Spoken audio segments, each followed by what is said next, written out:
Ya, Assalamualaikum warahmatullahi wabarakatuh. Kita awali dengan basmalah dulu. Bismillahirrahmanirrahim. Alhamdulillahirabbil alamin wa bihi nasta'in ala umuri dunya waddin. Asyhadu an la ilaha illallah wa la syarikalah wa asyhadu anna Muhammadan abduhu wa rasuluh. Allahumma shalli wa sallim wa barik ala Muhammadin wa ala alihi wa ashabihi ajmain.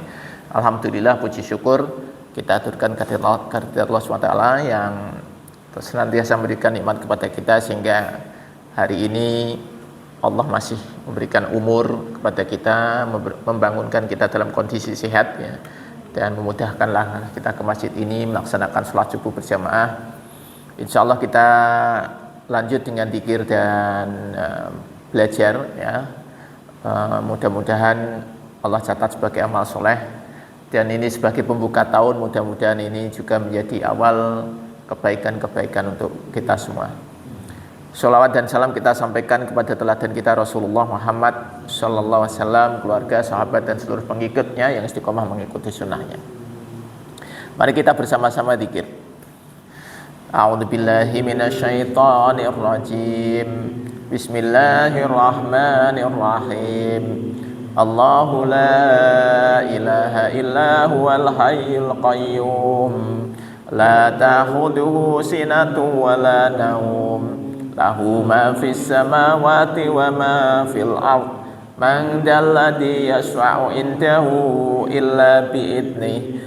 Ya'lamu ma baina aydihim wa ma khalfahum. Wa la yuhituna bi syai'in min 'ilmihi illa bima syaa'. Wasi'a kursiyyuhu samawati wal ardh. Wala ya'uduhu hifdhuhuma wa huwal 'aliyyul 'azim. Bismillahirrahmanirrahim. Qul huwallahu ahad, Allahus samad, lam yalid wa lam yulad wa lam yakul lahu kufuwan ahad. Bismillahirrahmanirrahim. Qul a'udzu birabbil falaq min syarri ma khalaq wa min syarri ghasiqin idza waqab wa min syarri naffasati fil 'uqad wa min syarri hasidin idza hasad. Bismillahirrahmanirrahim. Qul a'udzu birabbin nas, malikin nas, ilahin nas, min syarril waswasil khannas, alladzi yuwaswisu fi sudurin nas, minal jinnati wan nas. Asbahna wa asbahal mulku lillah, walhamdulillah, la ilaha illallah wahdahu la syarikalah, lahul mulku wa lahul hamdu wa huwa ala kulli syai'in qadir. Rabbi as'aluka khaira ma fi hadal yaumi wa khaira ma ba'dah, wa a'udzu bika min syarri ma fi hadal yaumi wa syarri ma ba'dah. Rabbi a'udzu bika minal kasali wa su'il kibar. Rabbi a'udzu bika min adabin fin nari wa adabin fil qabr. Allahumma bika asbahna wa bika amsayna wa bika nahya wa bika namutu wa ilaikan nusyur. Allahumma anta rabbi la ilaha illa anta khalaqtani wa ana 'abduka wa ana 'ala 'ahdika wa wa'dika mastata'tu. A'udzu bika min syarri ma sana'tu. Abu'u laka bi ni'matika 'alayya wa abu'u bi dhanbi faghfirli fa innahu la yaghfirud dunuba illa anta. Allahumma afini fi badani, Allahumma afini fi sam'i, Allahumma afini fi basari, la ilaha illa anta. Allahumma inni a'udzu bika minal kufri wal faqr wa a'udzu bika min adabil qabr. La ilaha illa anta. Allahumma inni as'alukal afwa wal afiyata fid dunya wal akhirah. Allahumma inni as'alukal afwa wal afiyata fi dini wa dunyaya wa ahli wa mali. Allahumma astur awrati wa amin rawati. Allahumma fatni min baini yadayya wa min khalfi wa an yamini wa an shimali wa min fawqi wa a'udzu bi'adamatika an ughtala min tahti. Allahumma alimal ghaibi wasyahadati fatiras samawati wal ard rabba kulli syai'in wa malikah asyhadu an la ilaha illa anta a'udzu bika min syarri nafsi wa min syarri syaitani wa syirki wa an aqtarifa ala nafsi su'an aw ajurrahu ila muslim. Bismillahilladzi la yadurru ma'asmihi syai'un fil ardi wala fis samai wa huwas sami'ul 'alim. Raditu billahi rabba wa bil islami dina wa bi Muhammadin sallallahu alaihi wasallam nabiyya. Ya hayyu ya qayyum bi rahmatika astaghis aslih li sya'ni kullahu wa la takilni ila nafsi tarfata ain. Asbahna ala fitratil islami wa ala kalimatil ikhlas wa ala dini nabiyyina Muhammadin sallallahu alaihi wasallam wa ala millati abina Ibrahim hanifan musliman wa ma kana minal musyrikin. La ilaha illallah wahdahu la syarikalah lahul mulku wa lahul hamdu wa huwa ala kulli syai'in qadir. Subhanallahi wa bihamdihi adada khalqihi wa ridha nafsihi wa zinata arshihi wa midada kalimatihi. Allahumma inni as'aluka ilman nafi'a wa rizqan thayyiba wa amalan mutaqabbala. Subhanallahi wa bihamdihi astaghfirullah wa atubu ilaih.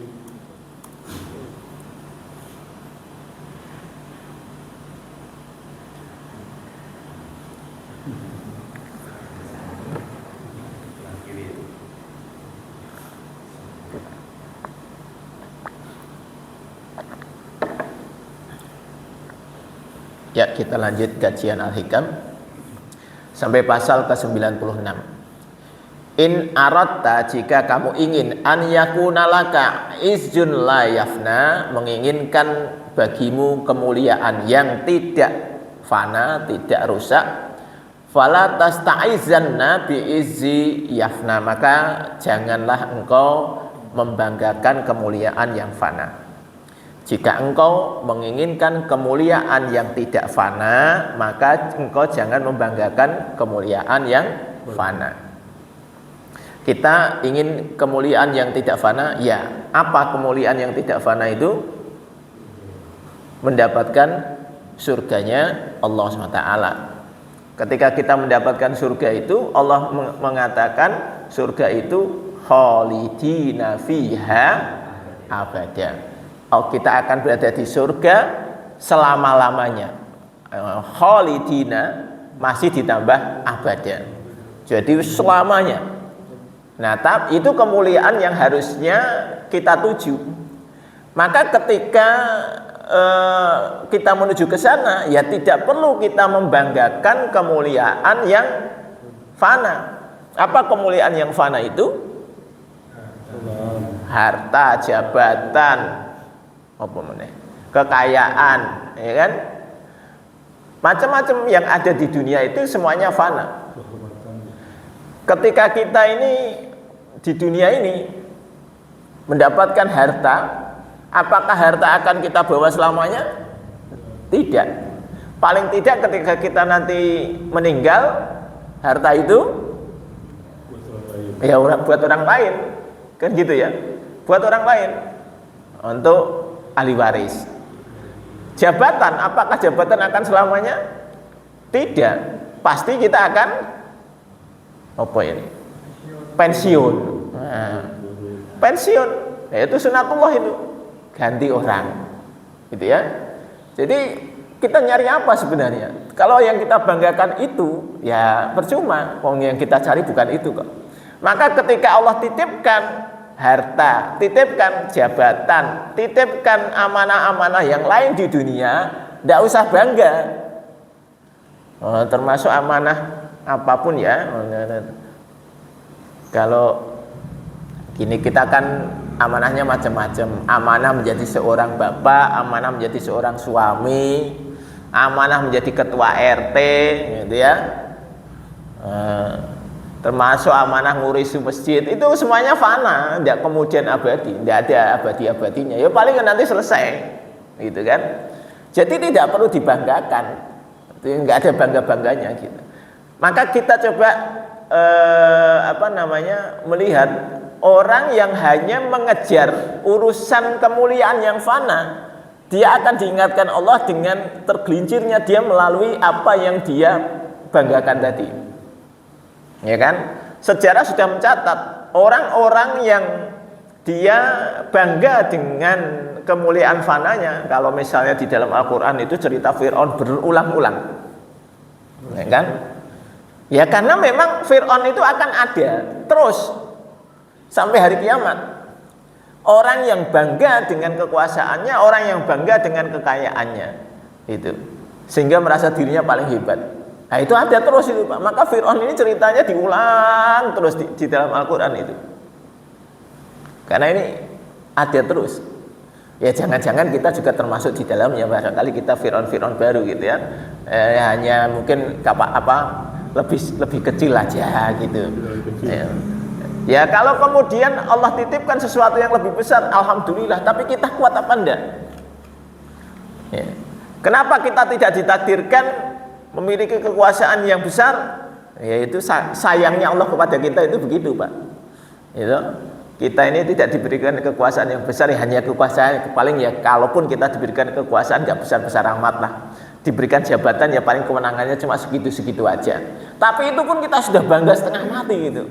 Apalagi kalau kita punya jabatan yang besar. Itu lebih bahaya. Menjadi presiden itu kekuasaannya besar sekali dan itu ujiannya besar. Manakala dia kemudian berupaya mencoba ini karena dia merasa ini kemuliaan yang luar biasa, saya jadi presiden dihormati orang, saya jadi presiden mendapatkan fasilitas yang bermacam-macam, dia kemudian berupaya untuk mempertahankan terus ya. Kayak kemudian kita lihat ya sejarah Indonesia itu bagaimana presiden pertama akhirnya kemudian diangkat menjadi presiden seumur hidup gitu kan. Meskipun akhirnya juga disitulah letak kejatuhannya. Presiden kedua juga sama. Ya memang kayaknya sesuai dengan konstitusi. Karena dipilih lagi melalui MPR zaman itu kan begitu ya. Diangkat lagi. Itu kan sesuai dengan konstitusi. Itu. Akhirnya jatuh juga. Nah, ini juga nanti sama. Meskipun nanti mengotak-atik konstitusi supaya mendapatkan jabatannya, nah itu juga nanti akan jatuh di situ juga. Jadi Allah itu menjatuhkan seseorang dari apa yang dia banggakan. Nah, itu ya. Sekali lagi Allah menjatuhkan orang dari apa yang dibanggakannya. Maka nggak perlu bangga kalau kemudian kita memiliki kelebihan dibanding yang lain ya. Kita ini kan bangga kita sudah menanamkan hal yang salah kepada anak-anak kita ketika kita menanamkan kebanggaannya anak-anak kita itu manakala bisa sekolah di sekolah yang favorit, ya kan? Kemudian nanti harapannya bisa mendapatkan pekerjaan di pekerjaan yang baik. Nah, gitu kan. Sehingga kita itu upaya untuk bagaimana supaya anak ini masuk ke sekolah favorit itu luar biasa. Gimana caranya bisa masuk sekolah favorit, gitu kan? Kayaknya ini kan kalau pas kemarin ini kan baru selesai PPDB ya. Nah, itu gimana caranya anak ini dicarikan sekolah yang terbaik, negeri yang terbaik gitu. Nyari terus gitu. Ketika kemarin di perguruan tinggi apa jenenge perguruan tinggi sekarang itu ya. Sekarang namanya beda, Pak. Oh, SNBT ya, SNBT. Itu kan berupaya untuk mencari sekolah yang terbaik. Tidak bisa jalur pertama itu Pak. SNBP prestasi, maka cari ke tes SNBT. Nggak bisa SNBT ke mandiri. Kan gitu. Pengennya itu. Oh, mana orang kuliah ning kono ketoke enggak bonafit itu. Itu masalahnya. Ya ini cara berpikir orang tua yang salah, kemudian memaksakan anaknya untuk kemudian sekolah, kuliah di tempat-tempat yang favorit. Pertanyaannya, kalau kemudian tidak kuliah di situ, apa hidupnya nanti akan sengsara? Enggak juga. Gitu ya. Enggak juga. Itu. Ya memang kalau bisa kuliah di tempat yang tadi privilege-nya banyak, teorinya begitu. Kita bicara teori ya. Privilege-nya banyak, teorinya. Tapi apakah kalau dia tidak kuliah di sana tidak ada privilege? Ada. Bahkan kalaupun dia tidak kuliah sekalipun, nah ini loh, tidak kuliah, apakah kemudian hidupnya jelek? Enggak. Gitu ya. Jadi ini yang harus kita rubah mindset sehingga kita itu nggak perlu ngoyo. Ya alhamdulillah kalau memang keterima, kan gitu toh. Nah, kalau nggak keterima gimana? Ya sudah, masih ada yang lain. Kuliah di tempat yang lain banyak, pilihannya banyak. Nah ini mari kita tanamkan bahwa nggak perlu minder juga ketika misalnya wah kuliah nih perguruan tinggi nggak terkenal, nggak apa-apa. Kalau perlu nggak kuliah nggak apa-apa, kan gitu. Nah ini kan tadi kemuliaan dihitung dari sesuatu yang sifatnya fana. Ya.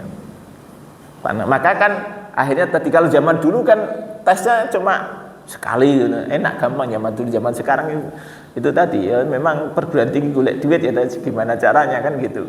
Akhirnya dicari cara itu supaya masuk dengan bayar mahal gitu. Sehingga sekarang itu yang miskin-miskin itu ya kayaknya susah untuk bisa masuk perguruan tinggi yang favorit gitu ya. Itu zaman sekarang gitu. Ya memang kondisinya begitu. Nah terus yang miskin-miskin ini nggak boleh kuliah.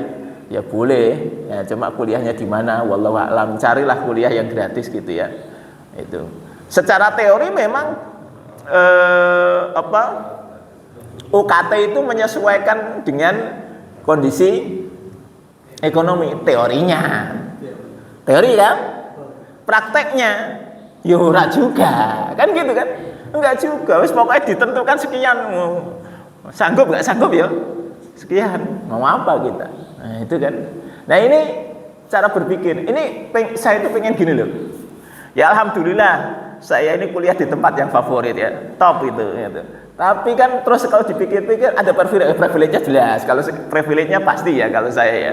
Privilege saya banyak karena dengan saya kuliah di tempat favorit saya kenal banyak orang sampai hari ini pun. Artinya linknya itu banyak ya karena teman-teman saya itu ada di mana-mana. Sehingga itu memang ada privilege. Tapi pertanyaannya, apakah kemudian ketika kuliah di tempat favorit itu ada jaminan hidupnya lebih baik? Ya belum tentu, ya toh.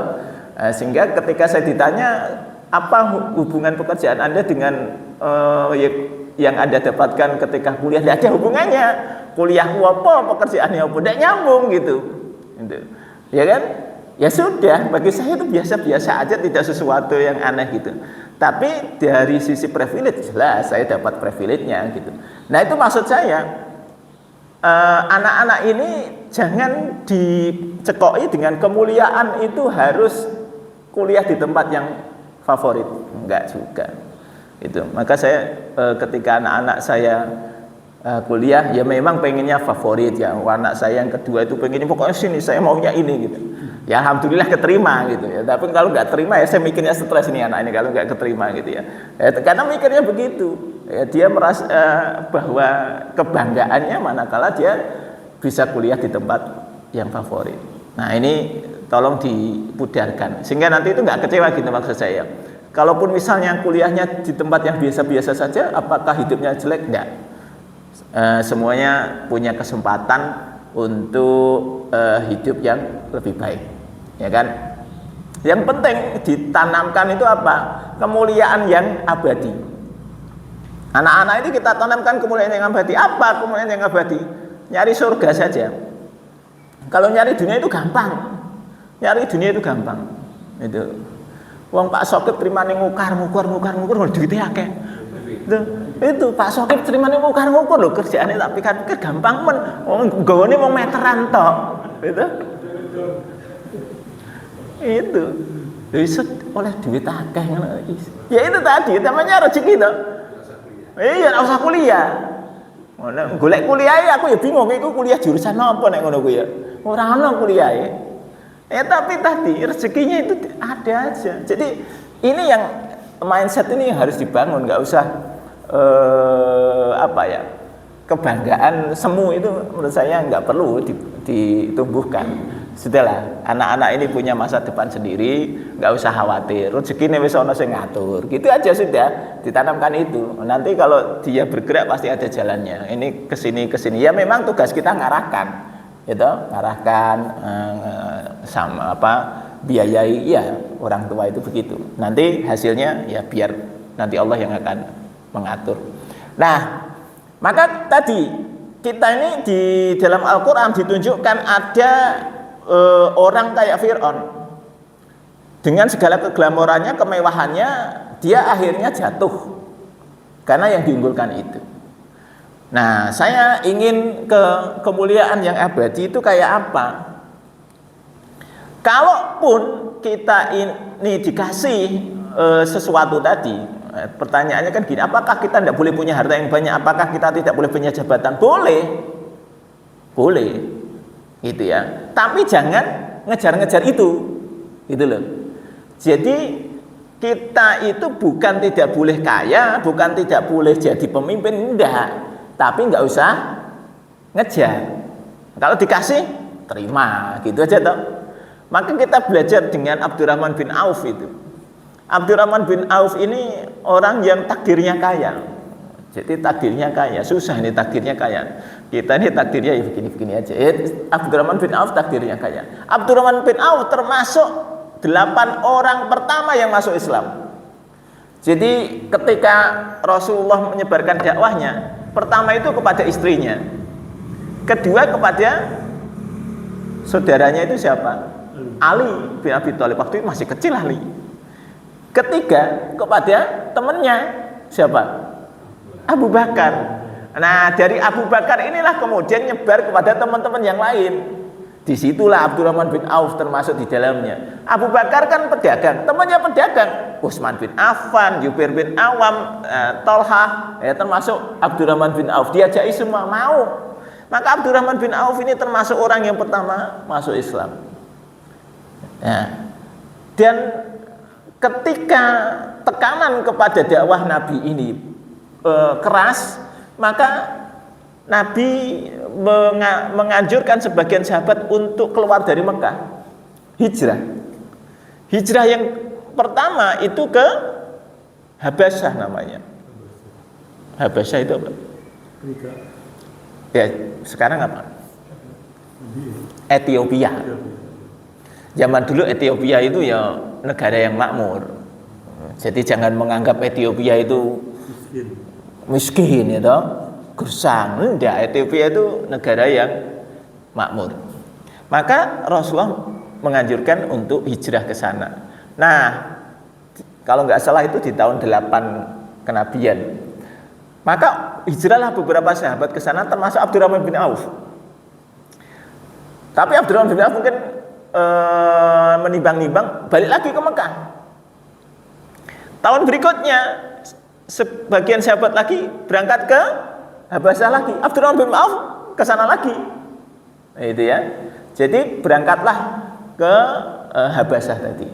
Jadi Abdurrahman bin Auf itu 2 kali hijrah ke Habasah, dan setelah dari Habasah, ketika Rasulullah hijrah ke Madinah, beliau dari Habasah ke Madinah. Nah, kan luar biasa nih perjuangannya Abdurrahman bin Auf, bisa hidup di daerah manapun, ya toh, dan selalu kaya. Maka ketika beliau hijrah ke Madinah, strategi Rasulullah yang pertama ketika beliau hijrah dari Mekah ke Madinah, ini kebetulan kita bicara tentang tahun baru ya. Hijrah ini Rasulullah strateginya apa? Mempersaudarakan antara kaum Muhajirin dan kaum Ansor, orang yang asli dari Mekah dengan penduduk asli Madinah. Dipersaudarakan ini dengan ini. Dan Rasulullah itu ngerti mempersaudarakan itu yang sekufu. Sekufu ini apa ya? Nah, selevel. Ya kan? Jadi yang kaya ya dengan yang kaya, ben nyambung pikirannya. Engko nek kaya karo miskin tak nyambung iki. Wah, iki diomongin ngene iki wis ndak nyambung. Maka yang kaya dengan yang kaya, ya sing miskin dengan miskin kan nyambung, bahasanya itu nyambung, Pak. Ini bukan kemudian mengkasta-kastakan, enggak, karena memang dalam rangka tadi kalau enggak selevel itu enggak nyambung. Gitu kan. Pendidikan tinggi dengan pendidikan rendah kira-kira digabung nyambung enggak nyambung. Wah, iki ayel-ayelan terus gitu kan gitu. Nah, kira-kira begitu ya. Jadi Rasul itu sudah ngerti strateginya. Maka saat itu Abdurrahman bin Auf dipersaudarakan dengan Sa'ad bin Rabi'. Sa'ad bin Rabi' ini orang kaya di Madinah. Gitu kan? Orang kaya di Madinah. Maka Abdurrahman bin Auf orang kaya, dan ketika beliau hijrah, ya hartanya kan enggak banyak juga yang dibawa. Dia hijrahnya tadi dari Habasah, enggak banyak yang dibawa. Nah, Abdurrahman bin Auf itu ketika dipersaudarakan dapat tawaran bagus kan? Tawarannya apa? Aku ini orang kaya di sini, hartaku banyak, silakan kau pilih harta yang kau mau, setengahnya. Aku juga punya istri 2, silakan lihat istriku, kalau engkau cocok salah satunya, aku ceraikan, kamu nikahi. Wah, enak kan itu tawarannya?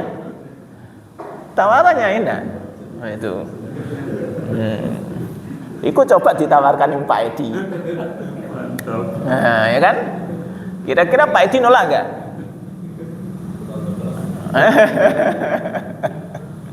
Nah, tapi jawabannya apa? Kata Abdurrahman, semoga Allah memberkahi hartamu dan keluargamu. Enggak perlu, saya enggak perlu itu, cukup tunjukkan saya pasar. Dah itu aja. Tunjukkan saya pasar aja, enggak perlu dikasih harta, enggak perlu dikasih istri. Dan luar biasanya setelah ditunjukkan pasar, beliau kemudian dagang sebentar, kaya lagi. Kan bingung tuh gitu. Itu memang takdirnya kaya, Pak. Orang kalau takdirnya kaya itu ya gitu itu. Nah, maka nanti di dalam perjalanan sejarah hidupnya itu, setiap kali perang, beliau ini nyumbangnya itu enggak sedikit. Pernah nyumbang 500 ekor unta, 1.500 ekor unta, gampang gitu itu kalau dia nyumbang itu, enggak pakai mikir. Gitu ya. Bahkan suatu saat beliau ini menjual tanahnya. Jual tanah, laku 40.000 dinar. Dan itu enggak dia apa-apakan, dibagikan aja semua. Jualan tanah, jenengan kira-kira duit tanah didol oleh duit, kira-kira dia pakai. Gitu. Dia enggak, dia dapat duit 40.000 dinar dibagikan. 40.000 dinar itu berapa? Dihitung ya. 1 dinar itu 4,25 gram emas. Berarti emasnya 1 juta. Berarti berapa itu? Ya, 1 gramnya 1 juta kan gitu ya, anggap aja 4,25 kali 40.000, 170.000 gram emas, berarti 170 kilo. Dikali berapa tadi? Berarti kan 1 miliar kalau 1 kilo ya kan? Nah, berarti 170 miliar. Enteng Pak ngeluarkan gitu itu. Gitu. Bahkan beliau itu ketika mau meninggal itu wasiatnya salah satunya memberikan pensiun kepada veteran Badar yang masih hidup. Jadi kan orang yang ikut perang Badar itu kan ada 313 ya. Ada beberapa orang yang syahid dan setelah itu juga ada beberapa yang meninggal. Jadi mungkin tinggal berapa puluh orang yang masih hidup ketika beliau mau meninggal. Itu dia ngasih pensiun. Mana pensiun ya? Dia itu mikirnya sejauh itu, membagikan hartanya. Jadi kok bisa orang kayak gitu ya? Ya memang dia sudah nggak mikir untuk pengen dapat duit itu enggak, karena dia merasa duit itu datang sendiri, tidak nyari, dan tidak ada kemelekatan harta di dalam dirinya, gitu ya. Nah kita kan yang kita banggakan hartanya, sehingga kalau meskipun dia ini pedagang yang luar biasa, pernah itu dia dagang itu dia menjadi seorang pedagang baju, yang baju itu kalau dihitung itu se-Arab ini cukup. Padahal zaman itu baju itu mahal, Pak. Jadi zaman sekarang baju murah karena teknologinya ada. Zaman dulu untuk bikin satu kain, wah itu kan butuh waktu berhari-hari, ya kan? Butuh waktu berhari-hari. Sementara dia tuh punya stok baju untuk satu jazirah Arab. Oh piye? Oh, ngono kuwi terus duwite piro? Ya dipikir tidak masuk akal. Itulah Abdurrahman bin Auf itu. Kaya tapi ya santai aja dengan kekayaannya, nyah-nyoh gitu, nggak mikir dia. Dan nyatanya ketika dia datang ke Madinah dari Syam dengan bawa hartanya 700 ekor unta, ya kan? Jadi dari hasil dagang itu dapat 700 ekor unta penuh dengan muatannya. Caranya gini, nggawa truk gitu. Truk dengan muatan hasil dagangan masuk ke Madinah. Madinah itu gurun pasir, sehingga ketika ada jalan 700 ekor unta, itu kayak apa? Wah, debu kemana-mana. Maka di Madinah saat itu ya geger, wah ini ada badai. Nah, pada saat itu orang ribut. Nah setelah tahu, oh ternyata itu rombongannya Abdurrahman bin Auf, maka Aisyah nyegat dan kemudian mengatakan, dulu Rasulullah pernah bersabda, Abdurrahman bin Auf masuk surga tapi merangkak, katanya gitu. Masuk surga tapi merangkak. Nah itu maka kemudian dia diomongi gitu, ya saya ingat itu. Ya sudah, ini dibagikan aja ke penduduk Madinah biar saya nggak merangkak. Coba, enak banget gitu kan. Nah, kalau kita itu kan mikir-mikir, kalau saya bagikan, wah saya capek-capek dagang, masa dapat untung, nggak boleh menikmati. Ya kalau Abdurrahman mikirnya nggak begitu. Nah itu tadi, karena yang dicari adalah kemuliaan yang abadi, bukan kemuliaan yang fana. Ini kan semua fana semua. Harta yang banyak itu fana. Sementara beliau ini meskipun tadi pedagang pakaian yang luar biasa, beliau ini pakaiannya biasa juga, tidak kemudian kelihatan pakaiannya mewah, gitu. Kalau duduk dengan yang lain, orang nggak tahu bahwa dia orang kaya, gitu ya, nggak tahu ini dia orang kaya. Ya ada memang tipe-tipe orang yang seperti itu, gitu, tidak kelihatan kaya tapi kaya. Gitu. Nah itu kan salah satu bentuk ketawaduan Abdurrahman, karena Abdurrahman paham bahwa kemuliaan itu bukan karena hartanya, kemuliaan karena ketakwaannya. Inna akramakum indallahi atqakum, sesungguhnya yang paling mulia di sisi Allah di antara kalian adalah yang paling takwa. Nah, jadi kalau kita mencari kemuliaan yang abadi, ya takwa itu tadi yang dicari, bukan harta, bukan jabatan. Ya ilmu dicari, tapi ilmu dicari bukan untuk membangga-banggakan diri ketika kita punya ilmu. Ya kita nyari harta ya nyari aja, biasa aja. Ini sebagai kewajiban kita untuk mencukupi kebutuhan hidup, cari, gitu kan? Tapi tidak perlu ngoyo, itu aja. Insya Allah nanti ketemu jalannya, gitu kan? Ketemu jalannya, gitu. Gak usah khawatir. Ya termasuk dengan anak-anak kita, nggak perlu kita pikirkan stres, anakku kok urung kerja, nggak usah, tenang aja. Itu nanti pada akhirnya itu akan ketemu sendiri pekerjaannya. Kalau mau jalan aja. Kerjaan itu banyak, itu duitnya sing ora ono, kerjaane akeh duitnya ora ono. Nah, itu sudah dicari aja, nanti kan juga ketemu sendiri. Sing ono kerjaane, ono duitnya. Nah, itu aja. Nah, kembali ke sini. Terutama kita bicara di tahun baru Hijriyah ini ya. Kan ketika kita ngomong tentang tahun baru Hijriah itu, kita ini biasanya tidak pada esensi apa yang harus kita lakukan muhasabah di tahun baru. Kenapa kok tahun baru ini, tahun Hijriah itu mulainya di bulan Muharram? Pertanyaan saya, apakah dari dulu itu penanggalan tahun bulan pertama itu bulan Muharram? Ayo Pak. Iya belum tentu. Zaman dulu kalender itu sudah ada, kalender Komariah. Tapi namanya tidak sama ya, sama seperti kita di Jawa itu jenenge iki apa? Suro, bar suro, sapar, bar sapar, mulut, bar mulut, bakda mulut, terus apa? Jumadil awal, Jumadil akhir, Rejab, Ruwah, Poso, terus apa meneh? Sawal, Ngapit, nah, terus apa? Besar. Nah, itu nek Jawa, nah, itu Jawa. Nah, di zaman dulu tidak ada Pak istilah Muharram. Istilah Muharram itu muncul dari zamannya Rasulullah saja. Sebelum itu istilahnya apa? Safar awal, nanti yang bulan Safar itu Safar Sani. Jadi bulan Muharram itu namanya Safar awal, gitu ya. Itu zaman dulu tuh, sebelum ada. Nah, kenapa kok dimulainya itu tahun Hijriah itu Muharram? Karena proses hijrah Nabi dan sahabat itu mulainya di bulan Muharram.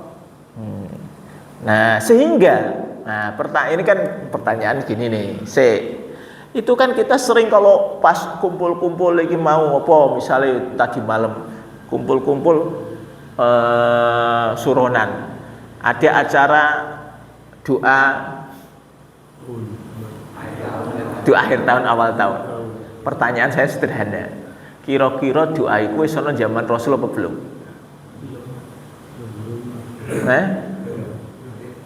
Sudah ada belum? Belum. Logikanya belum. Kenapa? Ya toh? Karena penanggalan itu baru ada di zaman Umar jadi khalifah. Ya kan? Betul enggak? Berarti mulai dihitung, mulai ada tahun Hijriah itu mulai zaman Umar, sekian tahun setelah Rasulullah wafat. Nah, jadi logikane iku mau ora ono cerita ono doa akhir tahun awal tahun sing itu. Nek kene donga apa ora oleh donga ya oleh wae. Ya Allah, jadikan tahun ini lebih baik daripada tahun kemarin, oleh jenengan donga kan gitu. Gitu loh maksud saya. Enggak usah kemudian mikir jelimut, wah iki kudu ono doa akhir tahun. Oh, kelewat iki. Wong iki mau akhir tahun kudune nek maca doa akhir tahun ku bar asar. Gitu? Doa awal tahun bar maghrib. Ya ora apa-apa, mau kelewat ya ora apa-apa. Gitu? Ora usah kemudian dianggap sesuatu yang gimana gitu. Nah itu ya. Nah, justru yang salah itu kan yang kita koreksi. Kita mengoreksi beberapa ritual-ritual yang salah itu mau itu. Karena ini coba bayangkan ritual yang salah itu masih dilakukan terus itu. Oh, ana sing kungkum ning kali, ana sing kemudian apa kuwi?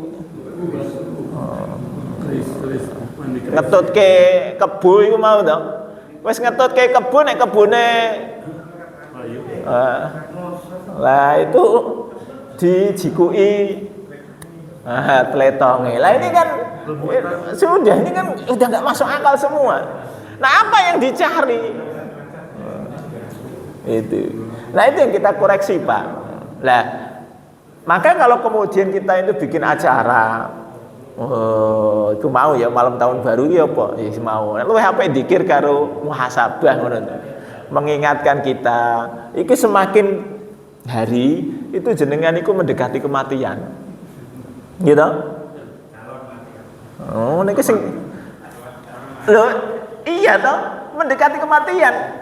Semakin ini tambah tahun itu artinya nah, tiket tiket ke kuburannya semakin dekat. Iki nek ngomong cerita nek ngantri ku maju terus ya toh. Ngantri iki ngantri sing tukang lokete. Ha iki kita ngantri maju terus saben dina iku. Ya nanti akhirnya sampai. Itu sampai. Nah, masalahnya kira-kira nek sampai iki tiketnya iki wis duit apa durung gitu untuk bayar tiket. Kan gitu kira-kira bisa masuk ke surga atau enggak. Nah itu harusnya yang diomongkan itu. Nah yang diomongin itu mesti urusan macam-macam ya. Oke, apa diruat ben tolak balak ya untuk apa ruat-ruatan gitu. Tolak balak itu cukup kita minta kepada Allah perlindungan. Ngono toh.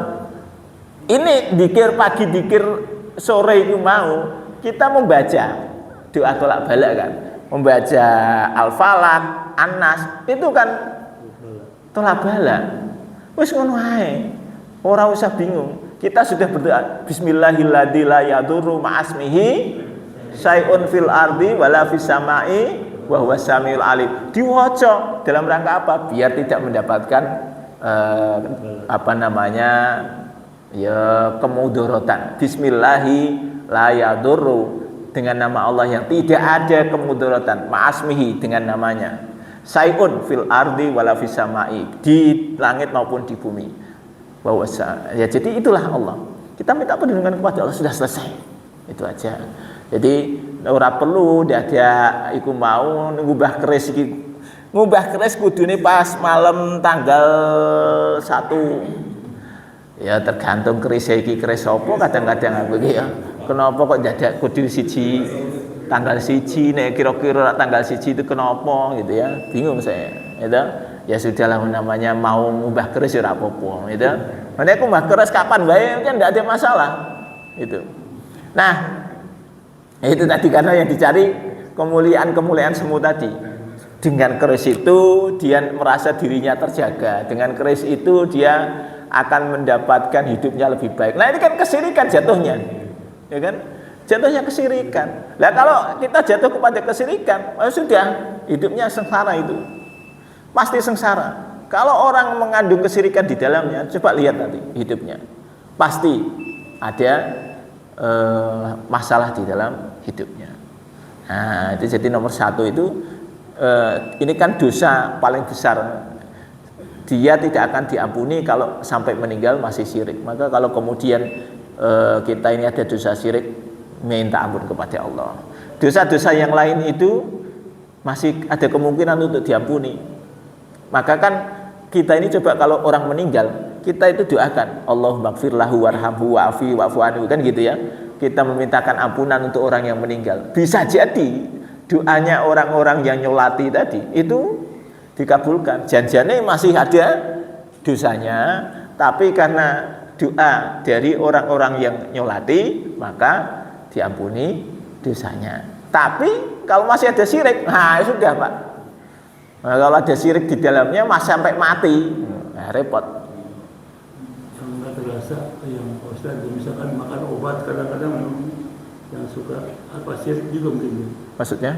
Ya, makan obat itu disembuh karena makan obat ini. Ya itu kesirikan. Ya kesirikan kalau kemudian meyakini obatnya itu menjadi penyembuhnya. Yang menyembuhkan itu bukan obat, yang menyembuhkan Allah, sarananya obat. Obat kan bisa macam-macam.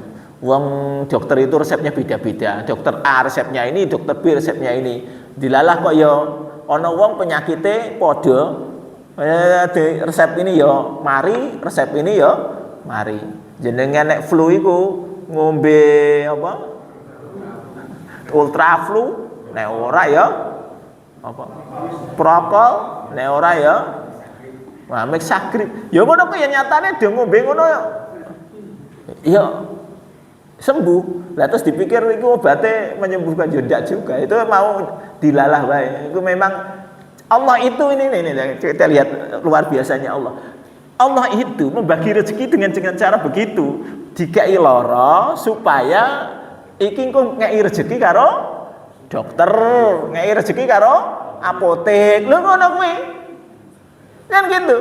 Jadi ada orang yang dibikin sakit supaya ngasih rezeki kepada yang lain. Jenengan iku ana motore, mobile, bane bocor.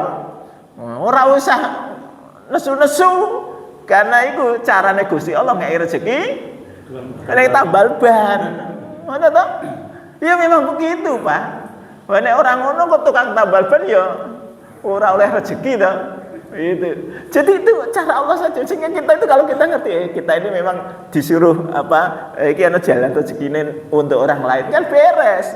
Jenengan pengen makan ora iso masak tinggal datang ke rumah makan itu rezekinya sana. Nek jenengan ora ana rasa lapar iku kan piye? Ora ana wong dodol panganan itu. Jadi itulah cara Allah membagi rezeki. Jenengan iku oleh rezeki mergo kerja. Lah kok kerja ngene kok ya oleh rezeki, ya iku mau caranya Allah aja. Wis iku dinikmati. Maka kita ketika mengeluarkan sesuatu tidak ada rasa awal itu. Tidak ada rasa berat gitu ya. Berat untuk mengeluarkan. Karena kita tahu ini cara Allah saja bagi rezeki. Gitu. Sehingga posisi apapun nih kita akan bersyukur. Nah, ini kita posisinya di sini, rezekinya segini. Enggak usah iri pada rezekinya yang barangkali kita lihat ketoke kok lebih baik. Enggak apa-apa. Kita ini tidak kemudian sekali lagi kemuliaan tidak dinilai dari harta, tidak dinilai dari jabatan. Kan saya kemarin itu ada di kerumunan orang-orang yang lagi reuni itu. Saya kemudian mikir kasihan juga orang yang kemudian menilai dengan harta itu karena kemudian ini pada bawa mobil sendiri. Mobilnya wah itu begitu mobilnya rada elek sithik ngono wah kayane kok piye gitu. Ini sebenarnya kan karena mikirnya tadi, wah ini saya ini berarti enggak sukses. Bukan itu. Ya kalau kita pikirannya tidak itu kan santai aja Pak. Mau pakai motor, mau pakai mobil, mau pakai sepeda ya ora apa-apa. Gitu ya. Nah, itu jadi mari kita tidak membanggakan diri terhadap hal-hal yang semu tadi yang ada di dunia, tapi mari kita coba kejar supaya kita mendapatkan kemuliaan yang abadi, mendapatkan surganya Allah. Ya ngono iki perlu ikhtiar sing keras. Godaane juga akeh. Semakin tinggi itu ujiannya semakin besar. Ya, sehingga nanti nek jenengan iku dapat ujian iki aja terus nesu-nesu. Itu karena cara Allah untuk memberi tiket ke surga yang lebih tinggi. Oke, saya kira demikian. Kalau nggak ada pertanyaan, kita tutup. Gimana? Kadang-kadang yang syirik yang tersamar itu. Misalkan dikasih obat ini nggak mau, saya maunya sembuhnya pakai itu. Nah seperti hal lain seperti itu. Cara menghilangkannya hal itu gimana? Ya sebenarnya itu hanya masalah pemikiran ya, bahwa oke, dia biasa obat itu, nggak mau diganti obat yang lain juga nggak apa-apa, gitu kan? Kenapa barangkali obat yang lain ada efek samping yang dia tidak cocok? Kan bisa saja Pak, ya kan? Kita ini sama-sama obat, tapi mungkin obat itu ada efek sampingnya. Misalnya kalau saya minum itu ngantuk, saya tidak suka minum obat itu. Daripada saya ngantuk malah saya nggak bisa kerja. Itu yang sembuh tadi, itu semuanya pakai itu. Lah iya sembuh pakai itu, ya. Tapi kita harus kalau kemudian kita meyakini itu, kita kemudian istighfar dan mengatakan Allah yang menyembuhkan. Gitu. Kalau ya minum obatnya tetap itu nggak apa-apa. Tapi kita ini ketika minum obat Bismillah, ya kan? Semoga ini menjadi wasilah untuk menyembuhkan sakit saya. Wis ngono ae to. Itu. Orang itu enggak ngapa-ngapain juga kalau dibikin sembuh ya sembuh itu. Flu itu obatnya apa? Makan kenyang, tidur enak kan gitu kan? Jen-jene kan gitu. Sembuh. Enggak perlu pakai obat. Itu ya. Jadi kalau Allah itu ngasih kesembuhan bisa saja dari mana saja. Oke ya. Kita tutup dengan kafaratul majelis. Subhanakallahumma wa bihamdika asyhadu an la ilaha illa anta astaghfiruka wa atubu ilaik. Assalamualaikum warahmatullahi wabarakatuh.